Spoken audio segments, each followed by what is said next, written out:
of your choice when using bunker? On chunking on the beach? Yeah. Okay.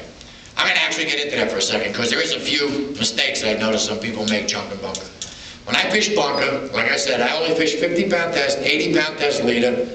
That's because we need heavy sinkers today.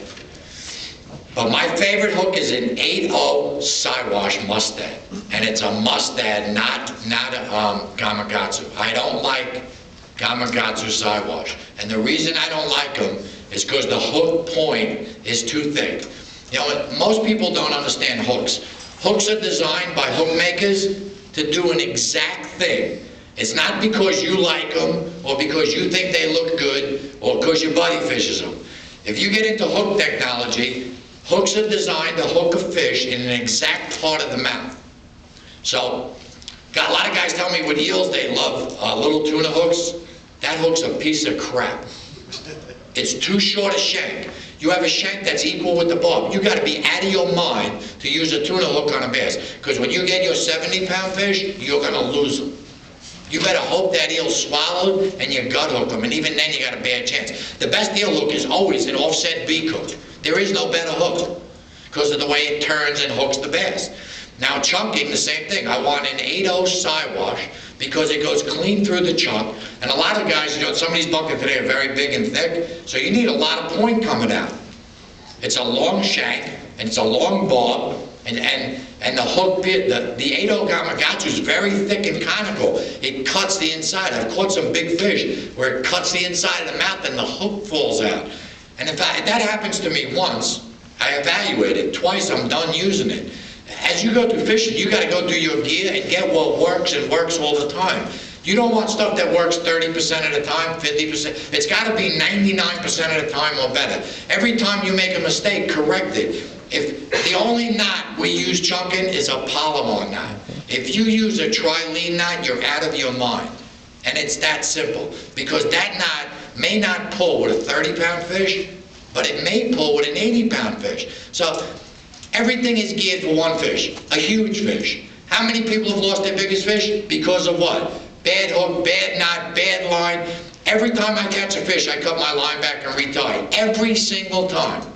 Nobody does that. Because you might land 4 20-pound fish in a row and you're like, oh, goodbye, yeah. You're not paying attention. There's a nick in your line, something hit the line, and all of a sudden you hook a big fish, it's like, I got it, pop.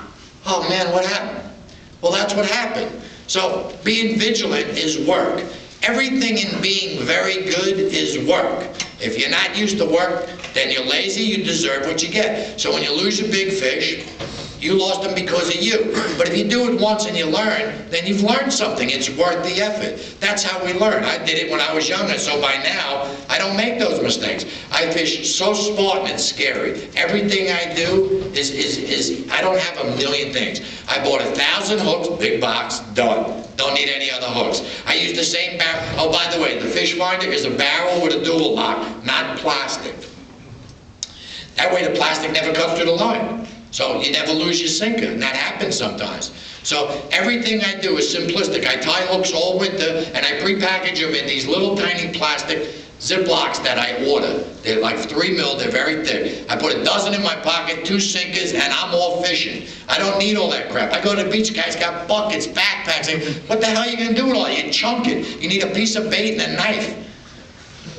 What are you going to do when you get a big fish? Throw all that crap on the beach, take your big fish back, come back? You don't need nothing.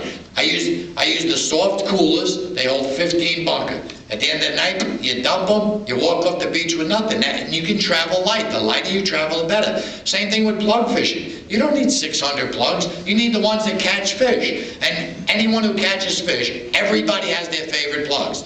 And you have your favorite plugs because you caught fish, which gives you confidence.